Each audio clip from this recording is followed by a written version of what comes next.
మీరు మీ ఇంట్లో పనిచేసే వ్యక్తి పైన ప్రతాపం చూపిస్తే దేవుడు తన బిడ్డను ఎలా తన గద్దరెక్కల మీద మోసుకెళ్ళాలో మోసుకెళ్తాడు.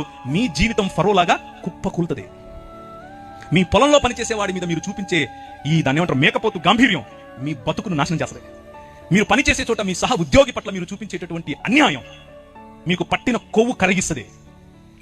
మీ సహ దైవ దాసుల పట్ల మీకు లేని గౌరవం, మీ సంఘంలో మీరు దేవుడు మిమ్మల్ని నాయకులుగా చేశాడు కనుక పాస్టర్లుగా చేశాడు ఏమనుకోకుండా నెక్స్ట్ టైం పిలవకపోయిన పనుల చెప్పేదే మీరు పాస్టర్లు అయినంత మాత్రాన సమాజంలో ఉన్న వారిని, సంఘంలోకి వచ్చే వారిని, వారి మీద అజమాయిషీ చేస్తే ఫరోకు పట్టిన గతే.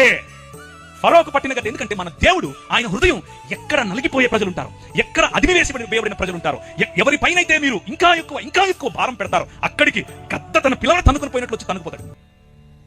మన మూతి పళ్ళు రాలుతాయి, మన కొమ్ములు ఇరుస్తాయి. 10 రకాలైన దేవీ దేవతలను చూసుకుని నువ్వు ఎచ్చుకుపోతున్నావు కదా, నీ ఎచ్చులు ఎలా ఇంచాలో నాకు తెలుసు అని చెప్పి 10 రకాలైనటువంటి తెగుళ్ల ద్వారా వాడి నోరు మూసాడు.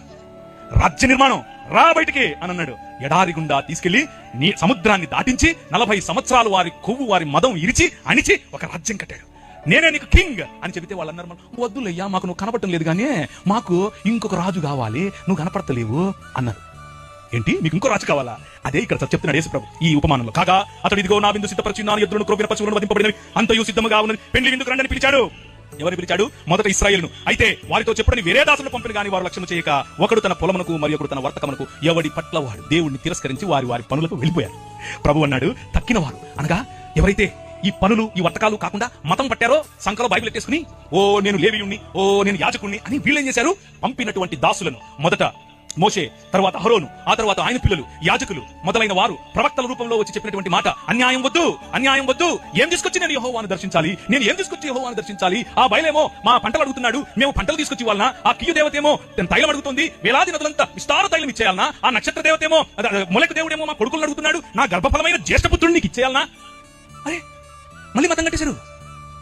నేను పెళ్లికి రండి రా బాబు, వచ్చి కూర్చొని భోంచేయండి రా అంటే ఏం చేస్తున్నారు? తక్కిన వారు అతని దాసులను పట్టుకొని అవమానపరిచి చంపిరి. దేవుని రాజ్యముల గురించి చెప్తున్నటువంటి ఉపమానం. చంపారు, ప్రవక్తలను రాళ్లతో కొట్టారు, అవమానించారు, చంపారు. ప్రభు అన్నాడు, కాబట్టి రాజు కోపపడి తన దండ్లను పంపి ఆ నరహంతకులను సంహరించి వారి పట్టణము తగులపెట్టాను. మీకా నిలబడి చెప్పాడు, హోషేయా నిలబడి చెప్పాడు, యెషయా నిలబడి చెప్పాడు, ఆమోసు నిలబడి చెప్పాడు. వాళ్ళు చెప్పిందంతా ఇదే. మీ మధ్య న్యాయం లేదు. నేనేమడిగాను? 3 అడిగాను. మనుష్యుడా, ఏది ఉత్తమమో నీకు చెప్పలేదా? నేను నీకు ముందే చెప్పాను కదా, న్యాయమును జరిగించుటయు కనికరమును ప్రేమించుటయు, చెప్పండి, దీన మనసు కలిగి యెహోవా ఎదుట ప్రవర్తించు. ఇంతే కదా, నువ్వు మనిషివి కాబాబు అంటున్నా నేను, అంతే.